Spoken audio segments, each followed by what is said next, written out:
Welcome to Politics Done Right. My name is Egberto, Willies, your host. Good morning, Houston. Good morning, Harris County.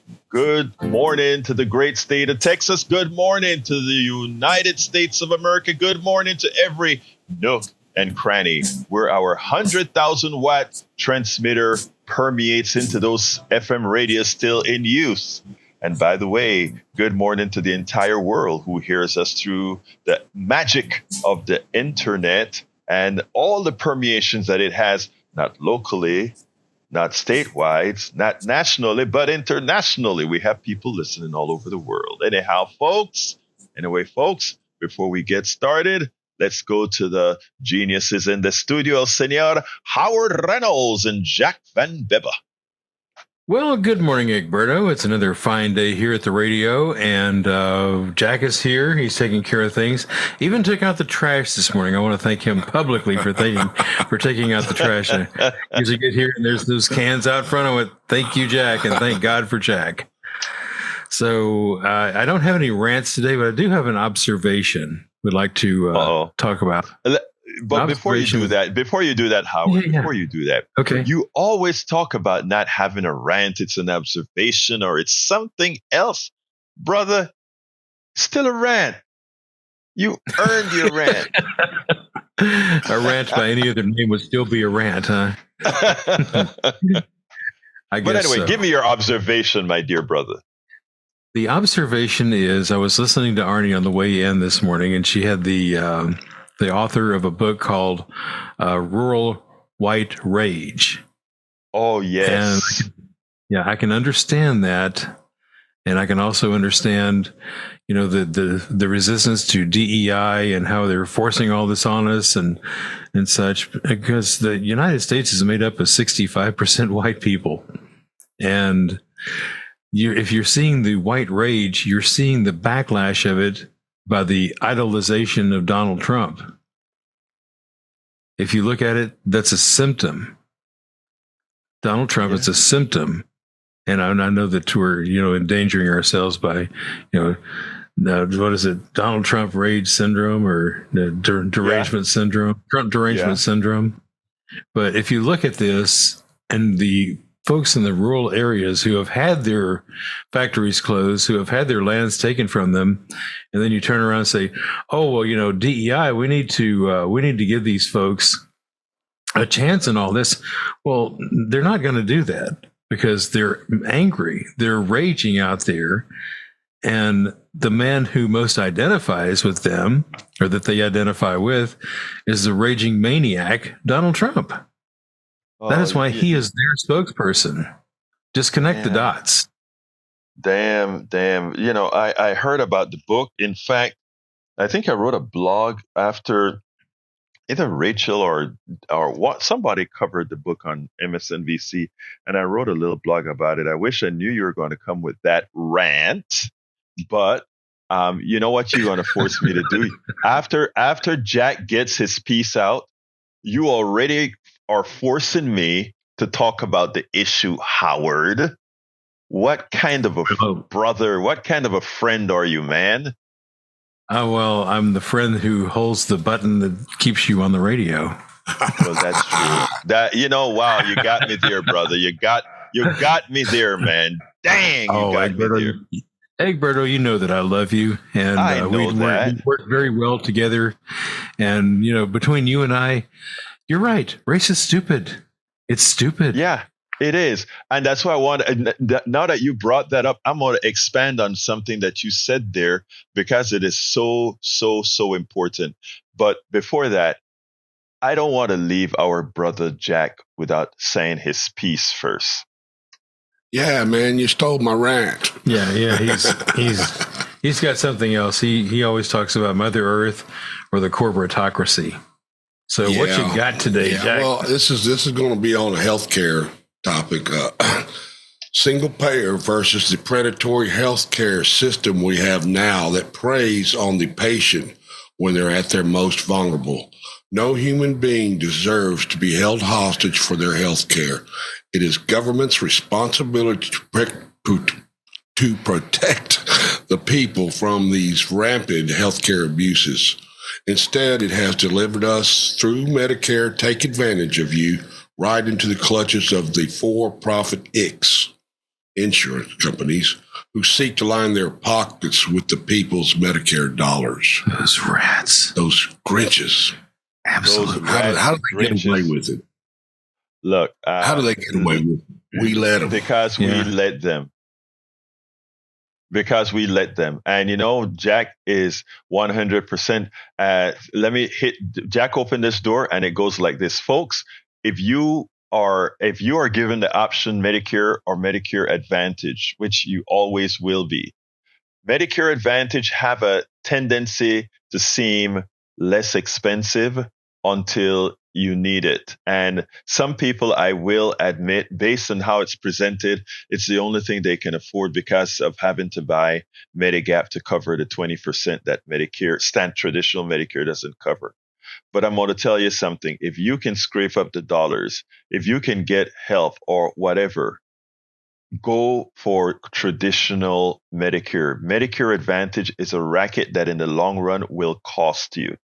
And it may also cost you your life because it is profit over your health care. And just to make a little quick, I really want to hit up what Howard was saying, but before, I want you to know this. Every time you sign up for Medicare Advantage, you are throwing $1,700 into the pockets of these people selling you that insurance. That's the reason why they're selling it so hard, because they're taking money directly from the United States government, our taxpayers, we the taxpayer, and they're giving it to the shareholders of that company. And in order to get that $1,700 for every dollar, for every person, they have to ensure that they keep their costs low. In other words, not give you the services you deserve. And for those of you who say, but I love my Medicare Advantage because when I need to see my doctor, I can see it.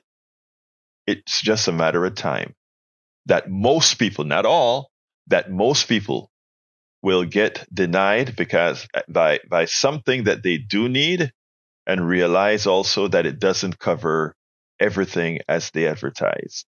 Medicare, traditional Medicare is standard, your government, we the people, and it's always there and it's always dependable, unlike Medicare Advantage. As a host of a responsible show, it is my responsibility to tell everybody out there that Medicare Advantage is a scam, that the federal government was talked into by rich plutocrats. And by the way, this isn't a Republican thing or a Democratic thing. This is a neoliberal thing that both sides have actually supported. And it's up to us to elect people that see the light and start supporting a single payer system that supports you, not the profits of a few. Now, today's subject is tariffs and high interest rates aren't the cure. Brazil owns Priebus. Columbia faculty walks out. Tariffs and high interest rates penalize the middle class and the poor for corporate ineptitude. Donna Brazile owns Reince Priebus once again. And Columbia faculty walks out for student suspensions and arrests. Now, but before we get started with that, Howard, as he usually does, he nailed it when he says it can be understood the rage of, let's say, rural America, a 65% white country that is, that is rich. We have more than anything else. And you have this class of people in, we can go down the whole Appalachian Trail. We can go to rural America that all of their lives, when you look at the food chain or whatever, for lack of a better word, they're on top of the food chain. And you know what? It has always been a myth. Let me just first say that, right? But the one thing that they do know is that in their neighborhoods, hospitals are closing. In their neighborhood, if they want to go to a hospital after they get into an accident or whatever, they may have to travel 50 miles. They may have to travel 100 miles to the city to get services. And when they go to those hospitals, they're going to see they're going to see a group of folks that some look like them and some don't. But what they do know is that in their towns and cities that only look like them, they don't get the services that they deserve, right? I always talk about racism being a stupid thing because, first of all, race is a stupid thing. But we are a racialized country from its inception. And because of that, race, or I shouldn't, since there's no race, your pigmentation plays a big part of how you're treated and who you are in this country. And the dynamics can be complex because of what our plutocracy does to ensure we maintain division. Back in the 1800s, black folk and white folk always attempted to get together to beat the system that was always an oppressor on everybody, not just black folks, but black folks took the brunt of it. And when they got together for this oppressive system, the one thing was always done was to break them up and find a reason to create division. We could go over some histories of different rebellions that were multiracial rebellions back in the 1800s. You don't hear a whole lot about that because, again, hey, from a people that are banning books and don't want you to know history, we don't want you to know history because you may learn too much. But let's get back to Howard's point. Donald Trump has become that instantiation, that nativist thing. And I don't know why they call it nativist, because nativist should really mean that the natives of this country originally who was genocidally killed. But that's another topic. When you take a look at what our brothers and sisters in Appalachia are going through and what our brothers and sisters in rural areas are going through. I'm talking about our white brothers and sisters in these areas now. And then you have a concerted effort to tell them the reason that you are in dire straits is because of those others. Those people that don't look like you, those people that are there to live on the dole. All these fallacies are placed into these people's head from the inception, for a long time. This has been done for a long time. But there's a special degree now that it has come down on a whole bunch of folks in mass because of where they live, etc. So Trump does get a chance to spring that message. Now, here's the kicker, brothers and sisters, because this is it. I blame a lot of progressives, right, for allowing that metastasis of fallacies, because we have left a cancer the ability to metastasize in these areas. People say, well, those people are racist. Look. Yeah, a lot of these people are racist. But you know what? I don't care about racist people with regards to, well, you hurt my feelings or otherwise. I care about policy, right? Because policy affects us all. I don't care if you like me, love me, hate me, or whatever. That doesn't pay my bills. That doesn't put food on my table. That doesn't change me from loving my daughter, etc. But what's dangerous is exactly what Trump and his ilk has been able to do. And that is put some value into a vacuum. We left a vacuum in Appalachia. Appalachia used to be a very democratic place. We left a vacuum in rural everywhere. Remember, rural everywhere used to be democratic. And let's forgetting about the race issue. It used to be democratic. So, again, I wrote a book called How to Talk to Your Right-Wing Relative Friends and Neighbors a couple years ago. And one of the reasons was, and I got a lot of flack. I was in the Coffee Party USA and all of that, and I got a lot of flack because a lot of very progressive folks and a lot of and I'm talking about my white progressive folks and a lot of my black progressive folks would be pissed at me. You're giving these people a pass. You're giving engaging with these folks. You're giving them a pass. You're making these damn racists. You're forgiving them. You are telling them it's okay. No, that's not what it's all about. It's policy, baby. It's policy. You don't get to somebody's heart by looking at them and telling them they're a racist or telling them they're a sexist or telling them they're a homophobe. You get to their hearts by letting them understand that they're a racist, that they're a homophobe, that they're sexist, just like those who taught me that I was a homophobe, that I was a sexist, and from within I could make that change. And then that change was long and everlasting. Right? Not that I thought I had to be that way to look good. Because what happened to white America for a long time is that the facade was on. The facade was on. In other words, it looked bad being racist, so we hid those feelings. But if you bust the facade, if you bust the scab, you can actually put in that person's mind that, look, we're all really the same, brother. We're really all the same. But messing with how you were reared is hard to break. Getting rid of that sexism, that homophobe for me was hard to break. But when it was broken, it was permanent because it was based on not what somebody told me, but it was based on what I had come to learn and the truth. But I've got calls already, and I don't want to leave Jimmy holding for too long. So let me go ahead and pause this discussion and jump to Brother Jimmy. Come on in, Jimmy. Good morning, Egberto.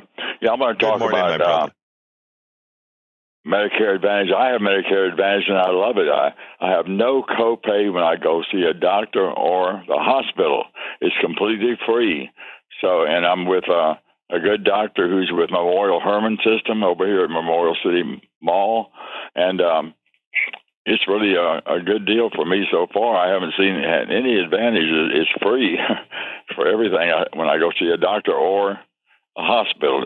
Everything is taken care of. So I love it. I feel like it's the best deal. And I don't know what kind of a disadvantage I would have. I guess down the line, if there's something really serious, you may be right. But so far now, I love it, and I feel like it's much better than regular Medicare. The government puts more money into Medicare Advantage than it does into regular Medicare, so they have more money to spend on their patients. Okay, let me just say this. First of all, you Jimmy, I know you very well, and I don't think we've talked about this in detail yet, but I'm very happy that it works out very well for you, right? Now, there's something about you, Jimmy, that because I know you, and that is you eat well, you exercise, you do all these great things that you are a very healthy young man. Okay. So you have not gone up against whenever you start to cost them more than they're willing to pay. So again, in knowing you, I know that about you. Now, the problem is, and by the way, you may be in a good, profitable plan right now. In other words, all the people that have taken up, you notice when you get Medicare Advantage, you're constantly thrown in a particular plan with a particular set of services that particular plan provides. But as soon as you break out of those services, whether it be the type of medication that you're going to need, the type of, let's say, therapy that you're going to need, if you break out of the confines of that particular plan that you're in, the next step is that they try to curtail what they're going to give you. Look, I hear you about Medicare Advantage working for you right now, and I'm happy for that. The problem, Brother Jim, is the following. It hasn't been the case for most people on Medicare Advantage. And you said something very important. You said the government spends more on Medicare Advantage than it does on traditional Medicare. That is very true. But here's the kicker, Jimmy. Now imagine if the government instead spent it all on Medicare, not have a 20% the 2080 division in it, and didn't have any copays. Guess what? The amount of money we put into Medicare Advantage that gives for every person that signs up $1,700 to the shareholders of that company. Because remember, the government gives about, I don't remember how much it is, but let's say it's $10,000 per patient every year to the insurance company. So if they sign up 1,000 people, they get $10,000 for every one of those people. Right? If instead we put that into traditional Medicare, it would be fine. But instead we decide to give $1,700 of that $10,000 to these people.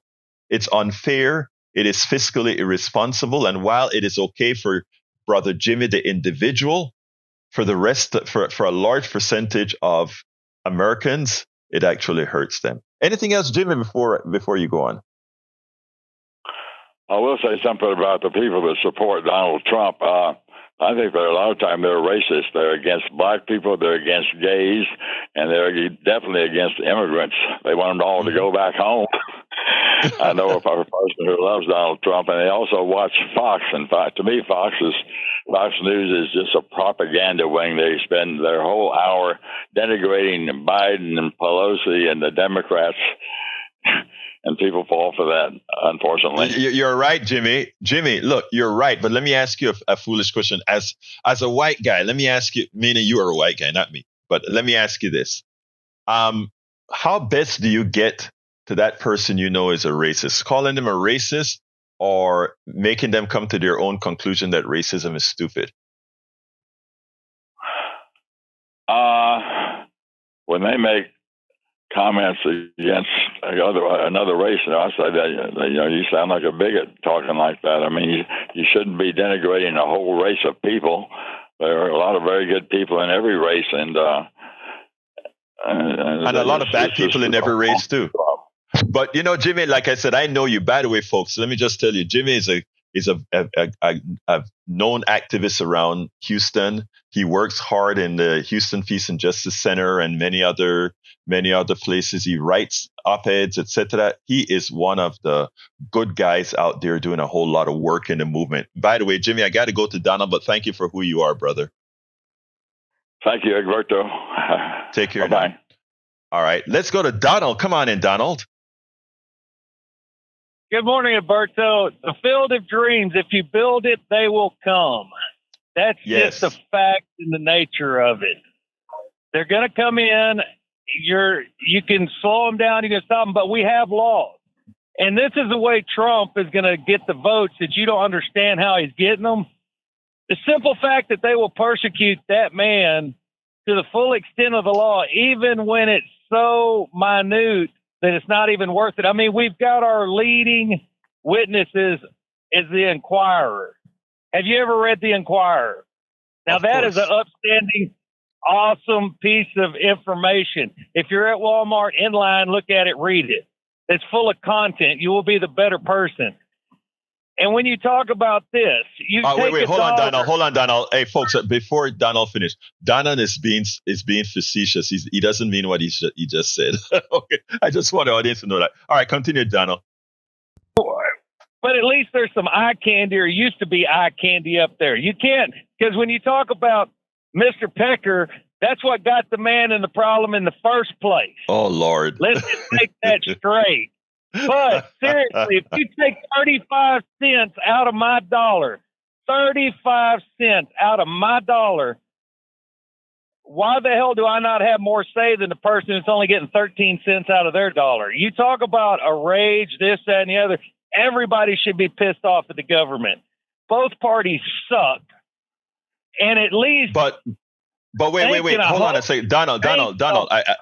I normally don't interrupt you, but but you said something very important that I think need to be addressed right away. You say both parties suck. Okay, I agree. You say government suck. Okay, I agree. But the next step isn't that you put somebody like a Trump in. The next step is the government reflects us. right? Whether we are confused, ignorant, or otherwise, our government reflects us, because in as much as we place the blame on lobbyists, etc., we are the ones who go out there and vote. And let me put it further. You listen to what Brother Howard said earlier about white people in rural areas and why they have the stances that they have. The truth of the matter is, yes, they're ill-informed. And I said that we left a vacuum in these rural areas. And here's what I'm talking about. When these people elect people who took their hospitals away, these people elect people who put tollways in their area so that they can't ride freely on these tollways. If you doubt it, go to 99. So what I'm saying, while you are absolutely right, a lot of government sucks, not all of it. I would contend that there are a group of us that are really trying to make government good. But to make government good, you have to vote appropriately. And a democracy, a functioning democracy, require a thinking people, and a functioning democracy requires people who can discern facts from ideology. So while I agree with what you're saying, I think it is can't group 1% of the population and have their voice louder than the majority. It's never going to work. I don't care what your name is. I don't care what you represent. I don't care what you think you are. I don't care if you're a dog. A question, I don't want to cater to you. Brother, you are, everything that you're saying is correct. The question is, what do you do about it? And what I'm saying, what you're saying is correct. And by the way, America is still one person, one vote. That's America. Okay? The thing about it is, we can't leave if we want the Americans to vote appropriately, we have to make sure that we are all educated appropriately. And what I'm saying is, what we are doing, the people that we are voting in office are not doing the things that are relevant to our own benefits. That's all. Exactly. Don't you agree? I was an African American or whatever, me. I've been in the legal system before. They throw the book at you. You don't get a jury. You don't go to trial.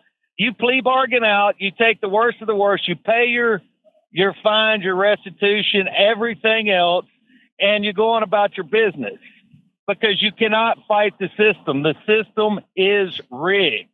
The rich man, if that's the way you want to say it, has the power to make a few phone calls to make shit go away. I'm sorry, go away. No, you can't say that word, Donald. But Donald, let's stop for a second. Sir. Let's stop for a second here, because I want to get this in your head, my brother. I don't accept ever that statement that says the rich person is going to get whatever they want. In fact, my good friend on the chat right now, Eric Hayes, has a tendency to say the same thing. That is disempowering to a one person, one vote, which we continue to have. We can choose to vote incorrectly, but we do. And when I say the government represent who we are, it's because we are the ones that put them there. The rich didn't put them there. The rich doesn't have enough voting power to put them there. We did. So we have to accept responsibility to be knowledgeable in what we are doing, and we can't be ideological about it. We have to ask, what is the things that we want? There have been studies that show that it doesn't matter what the average person like you and me want. The rich person gets what they want because they pay to get what they want. And the only reason that happens is because we elect those people they lie to us for voting for. And we allow ourselves to be mentally manipulated. And one of the goals of my program here is to have everybody on, like you're on, right? To try to promote that. And when you say something like, look, I agree with everything that you said, except the rich man is always going to win, plea bargain yourself out. Hell no. What we are going to do, brother Donald, what we are going to do is educate ourselves and vote and engage our brothers and sisters and make sure that we vote correctly. That's the answer. And you know how we know that's the answer? One person, one vote. Anything And else, Donald, before I jump to Joe? That's why Trump is teaching us everything we need to know about the system. You see how it's working against him. It could be me or you in that situation, and he's going to fight it. Look how much it's going to cost him. Let me ask you this, because let me ask you this: How is the system going after Trump undeservedly? Because every one of them does it. It's what I'm saying. What I'm saying. In 2016, he went up against somebody that is pay to play in politics. Okay, hands down. Look, we granted, already know it. We got it. Donald, and granted, Donald, everything else. Donald, I've always known you to be a thinker. So let's back up a bit. Let's drop ideology and all this stuff.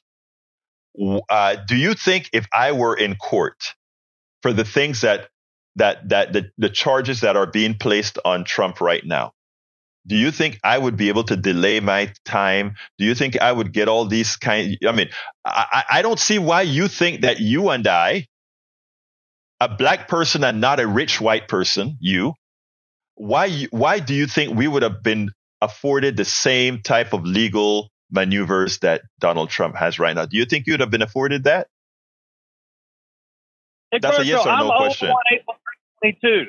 Look, I'm 011-813-22. I've already been in a system when I was 17. I got nothing given to me. Everything I've gotten from the sweat of my own back, starting from zero. I have no doubt about that, Donald. Donald, I have no doubt about that. And my question to you, though, is why do you think somebody like you, who's busted their butt and worked all of their lives, think about this, Donald, because you are, what kind of symmetry are you seeing between you and Donald Trump? Forget about, you're talking about the government coming at you. How long has it taken the government to come at Trump for the different things that he has done, unless you don't believe the things that other people have said that he's actually done, unless you don't believe that his charities where he was taking money out of his 501c3s, unless you don't believe that when people did work at his hotels, he would sue them just not to pay them, unless you don't believe that he really did things to women that you've heard him admit to on tape, on tape. What I'm saying is my problem with Donald Trump, right? Donald Trump should not be the bearer that the people like you, I don't understand other than that race disease that Howard spoke about. And again, sometimes it's not even overtly. Sometimes it's just carnal. Second. Yeah.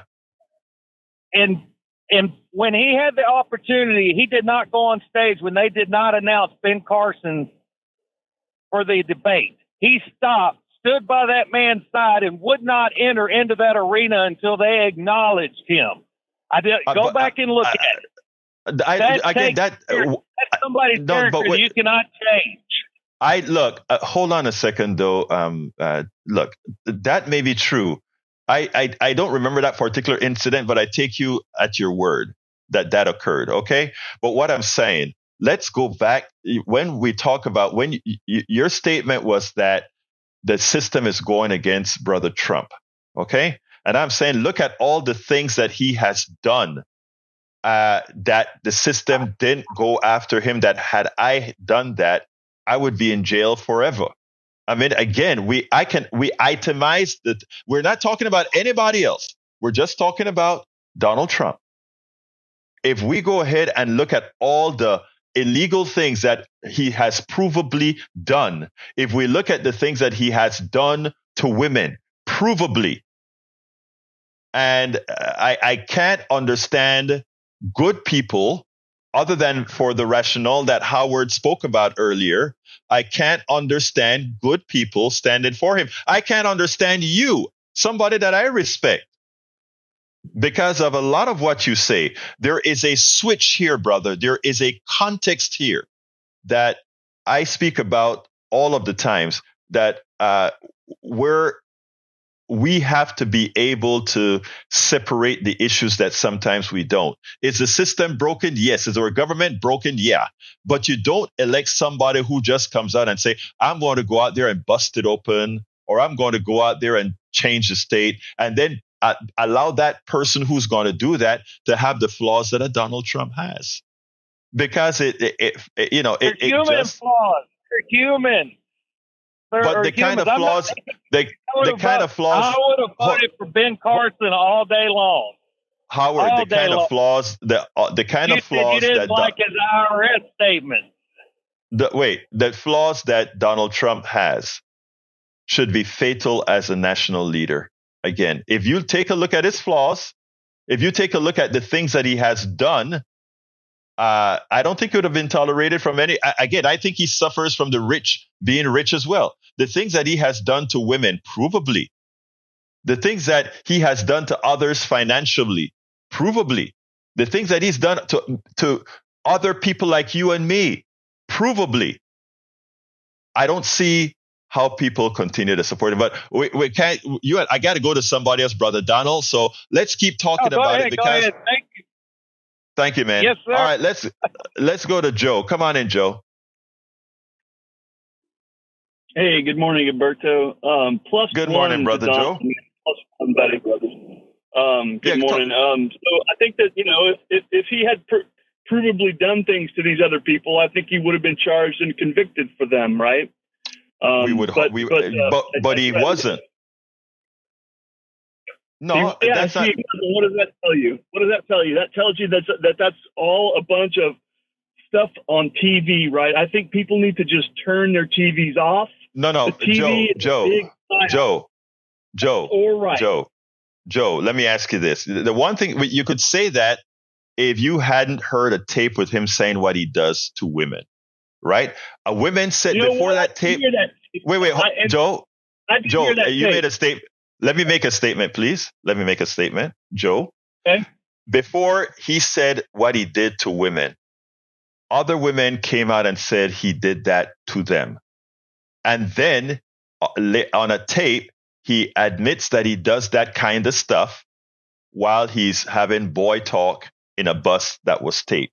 So that is something that we know happened. Likewise, all the suits, that. Stop right there, Egberto. So that was a secret recording made by a reporter when Trump thought he was with a group of friends, basically just, trash talking like a freaking jock, right? That's all. That's how I heard it. Right? He was bragging, right? And he's a loudmouth, blowhard braggart, right? And I agree with you. He's not my favorite guy, right? But there's nobody running. People who start to run, they get bought off along the way. Like the next people, or they get blackmailed. Okay, Joe, I get it. I get it. I want to ask you something. Go ahead. You said I don't understand this. I don't understand you. Okay. So let's imagine that 30 months into the Trump presidency, he decides, and Joe Biden's candidacy is coming around, right? He's deciding he's going to run. And all of a sudden, out of Vidor, Texas, right, a county prosecutor with collusion from the White House goes ahead and they charge Joe Biden with bribery, with corruption, with all this stuff, right? And they bring him to trial in Vidor, Texas, with a Republican DA in a Republican county, right, and a Republican state. Right, filled with people who despise him. Right, and because that is exactly what's going on with Donald Trump and these other things. These attorney generals, these county prosecutors, they're not career prosecutors. They're people with law. They're Democratic politicians with law degrees looking to move up.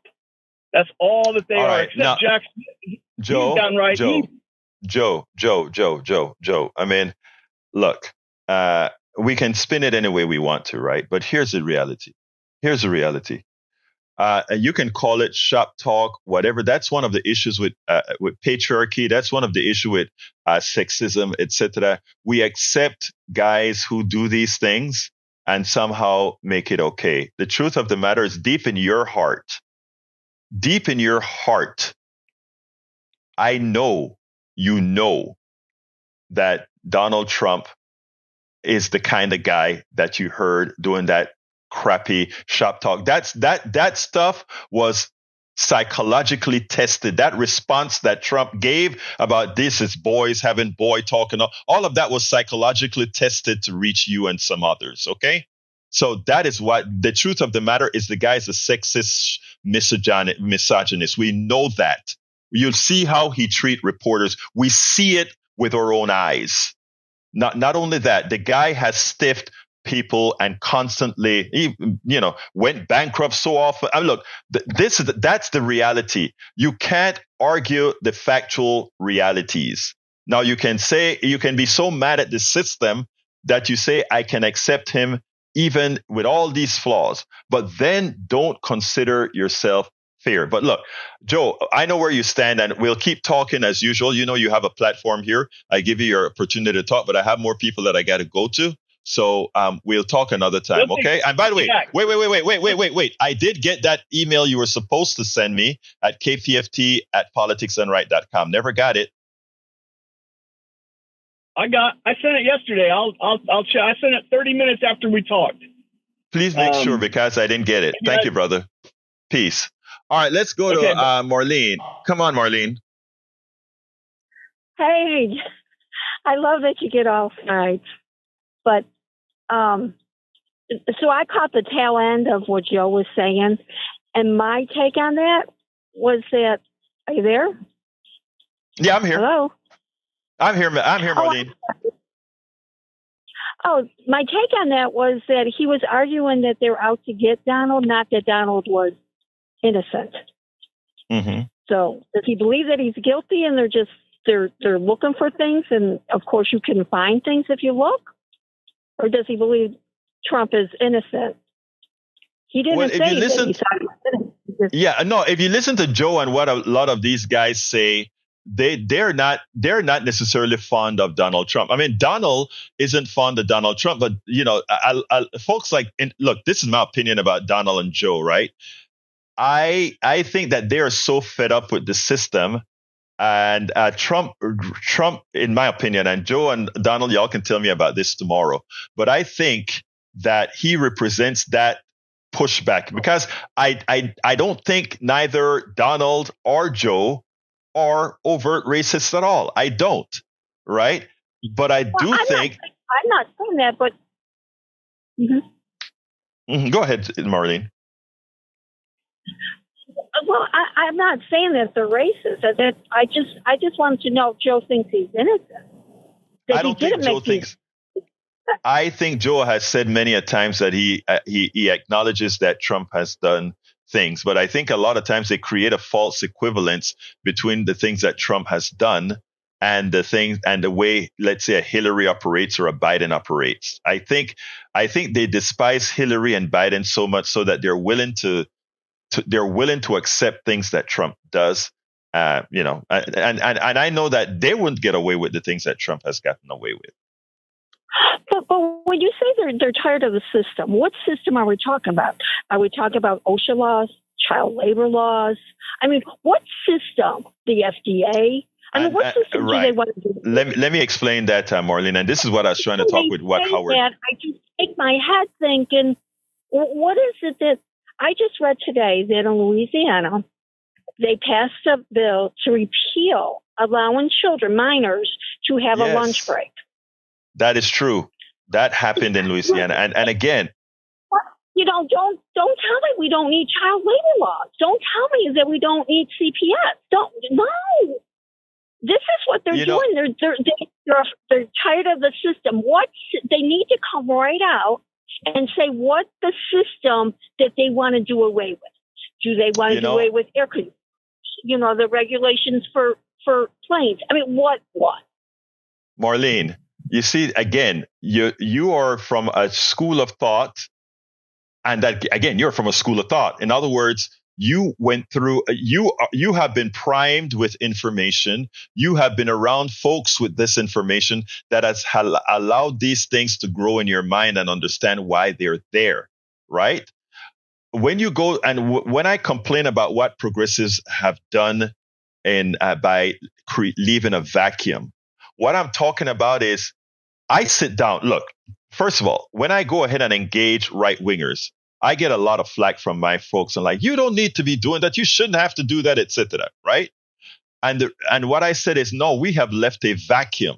We have allowed a false group, a false set of what people would like to purport of facts into these spaces. And yes, I know there are some who would say, no, these people are just racist, or these people. Look, racists exist, yes, and a lot of these people are. But that's not my concern. My concern is their interests. Vote in their interests. Look at what you just said. You brought up OSHA and kids working. You brought up airplanes and them crashing. You brought up all these issues, Marlene. And these are issues that don't affect you based on skin color. So I don't care if you're racist, right? But by you voting against your own interests, it's not your racism that's hurting me. It's your vote that's hurting me. So I am trying to tell folks that we need if we concentrate, Bernie got a hell of a lot of flack because he concentrated on economic issues more so than other types of issues. And then you had those that came in and said, but race is economics, which is true. But if you solve the economic issue, there are certain things that are easier because you don't allow people to use it as a cudgel. So when it comes to what you just said, everything that you said is correct about how are they thinking? The thing is, we've left a vacuum in there to allow false information to come in. Climate change doesn't work. Let me give a great example, Marlene. And then I got to ask you to say a few words and then go to Patrick. But let me give you a good example. A good example. The Republican Party used to believe in purchasing carbon. In other words, carbon exchanges. All right. That was the Republican way of handling climate change. In other words, they used to believe in climate change, but they wanted a capitalist manner in solving the climate change. And how was that going to be doing? You exchange carbon credits, right? I don't remember exactly what it's called. It was carbon something that they called it. Now, suddenly, right, as Democrats came around to say, okay, we're going to start accepting carbon credits, they turned that argument into that will hurt the economy. We don't believe in that. And after all, climate change is a hoax, right? So we have allowed that vacuum to exist, and we have to close that vacuum. And you don't close that vacuum by just telling MAGA you are a whole bunch of racists, whatever. You close that vacuum with education. All of them are not going to come with you, but eventually some thinking folks will. Marlene, give me a closer so I can get to Patrick. Well, I just think that when they talk about the system, we have to whoop part of the system. You know, they've done away with, they've deregulated so much that, you know, if the regulation that was placed on whether it's small businesses, whatever, if it's wrong, then investigate and change part of it, but don't do away with, you know, you don't throw out the kid with the bathwater. You gotta say I get it. Marlene, let me ask you something before I let you go. Did you hear did you listen to my discussion about why we progressives, I'm assuming you're a progressive, have a job to do, as opposed to calling them out that we have to fill the vacuum that was left to be filled by the people who mislead them? Did you understand that piece that I tried to get across? Yes, I do. But I think you make them think when they say the system. You have to not call them on it, but what part of the system don't you like that needs to be changed? And that's and Marlene, I think that's a discussion that we have to have directly with them in a manner that folks are listening. So anyway, look, thank you very much, Marlene, for calling. I appreciate your call. You're welcome. And thank you so much for what you do. Appreciate it. Thank you. Have a good one. Let's go to Patrick. Come on in, Patrick. Hey, good morning. I wanted to touch quickly on about 3 things that have come up. Yesterday, we were speaking with the doctor. I think his name might be Jim or something. I think he's been probably questioning some things that he has accepted his whole life. It sounds like he's starting to really ask questions of himself and just the world around him. I spoke of immigration yesterday. One thing that really stood out to me was he said that he feels like it should be on the responsibility of the person coming here to assimilate and be proud and want to participate in the system. And I'm bringing this up to him because I think he is open-minded. What I would like him to really consider is I don't think that should be solely the responsibility of the immigrant. Because if I immigrated to a country and 1/3 of the people wanted me out, 10% of them wanted me dead, and all the rest just wanted to exploit me, I don't think I'd be able to want to assimilate. So I think that we should be looking at our own behavior and wondering, when we're asking why some of these folks that come here don't want to participate the way we want to. That's all I want to say about what the doctor had to say. Now, about what Donald and the chemist said, I keep hearing these guys saying the system's broken, all these people are corrupt. Why are they trying Donald? It's a witch hunt. Well, they should be saying, thank goodness they're trying him. Let's make this easier to make everybody more accountable because our system is in an emergency. We have a lot of people that do not have our best interest in here. Hey, Patrick, I agree with you wholeheartedly, but I'm running out of time now. So can you make the third point real quick? Well, I wanted to bring up as far as immigration and human trafficking goes. I just want to make some people aware that mail order brides is a form of human trafficking, and I'll talk to you about that some more maybe tomorrow or the next day. I appreciate your call, Patrick. Thank you so kindly for calling. Let's go to D.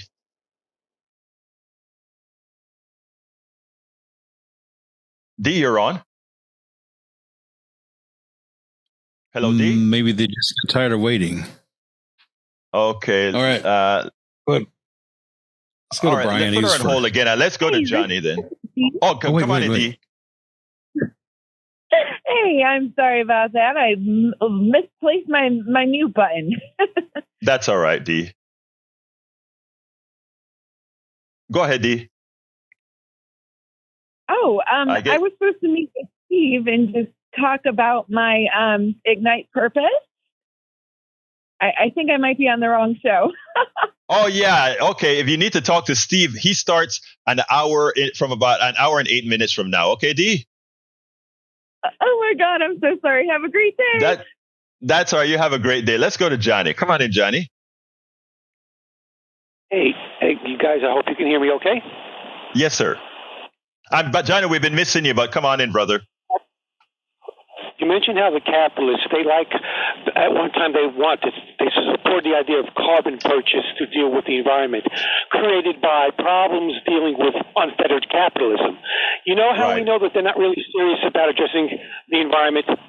Is that they are not interested in resolving the problem of capitalism. In other words, if they supported a hybrid economy, in other words, capitalism combined with horizontally owned businesses, co-ops. If they supported that, then we know that they would be serious. And now we have the proof. Bye-bye. Yes, thank you very much, Johnny. As usual, thoughtful commentary. Hope to hear you tomorrow. Let's go to Brian. Brian, let me have it quick, brother. Okay, yeah. Man-made global warming is a myth. That's all there is to it. It's a myth. You can look up through NASA that the ice caps on Mars is melting at the same rate as here on Earth. So is it the Martian with their economy that is melting their ice caps also? That study was done in 2015. Y'all can look it up. It's not made up. Man-made global warming is a myth. It's from NASA. Thanks, and y'all have a good day. Thank you very much, Brian. All right, let me just tell folks again. That is the vacuum that we've created. That is the vacuum that we've created. I love Brian, but Brian is simply wrong. Brian doesn't know more than most scientists on the planet. But anyway, I get a chance now to fly right back to Brother Howard. Howard, come on in. Okay, I was listening to the conversation between you and Donald, and how Donald had the book thrown at him, and yes, how Donald Trump is getting all these breaks and delays and everything else. Donald, you made your point. You know, Donald is a white guy who got the book thrown at him, and he didn't do half as much as Donald Trump has. So he made his own point. I just wanted to point that out. And Donald, thank you for calling it. We appreciate you. Yeah, we love Donald. But let me the other thing that I think Donald fails to see is I have always spoken about race is stupid and that racism is used to control. And the fact that you have Donald, not a rich man, that the system threw the book at him, white guy, and Donald Trump, rich white guy, gets all the breaks. It has always been the people at the top, the very few on the top. And by the way, I'm going to tell you something else that people don't like. If you notice, even when POCs, people of color, get to the top of the spectrum, to the level of Donald Trump, many of them, they don't see things the way most of us see it then. I'm talking about good black people and good white people and good Latino people, everybody else. They suddenly adapt the capitalist notion and the same ills that the people on the top have created from the inception of the country. They're doing the same thing. You don't hear That's because they want to keep their money. Right. They just want to keep their money. It doesn't make any difference what color. Right. It has never, folks, it has never been about race. It has always been using race as a tool. But anyway, give me a closer, Howard, before we go to Jack. Well, that's about it. Jack, what you got? Well, I think we covered just about every topic today, so it's confusing. Ice caps on Mars was my favorite. I know, but we covered every topic except the topic that I wrote for today. So please go to politicsdoneright.com/newsletter for the topics that were supposed to be today. politicsdoneright.com/newsletter. All my callers, I love you all. I don't care what your ideology is. I want to talk to you. That's what we're all about. We are one country. We're going to stay one country, and we're going to get together as one country. All right? My name is Egberto Willies. This is Politics Done Right, and you know how I end this baby. I am what? Out! We spend a lot of time deconstructing the news, trying to parse it into a form that everybody can understand. We try to find those little nitpicks where it flies above the fray, etc. If you really like these videos that we do, I want to ask a big favor. Please go ahead. Number 1, subscribe to our channel. And number 2, please join if you can. Thank you so kindly for watching. Keep watching. Please remember to share. We must populate the entire internet with our progressive message, a message that we know is what most Americans say that they want. So help us, please join.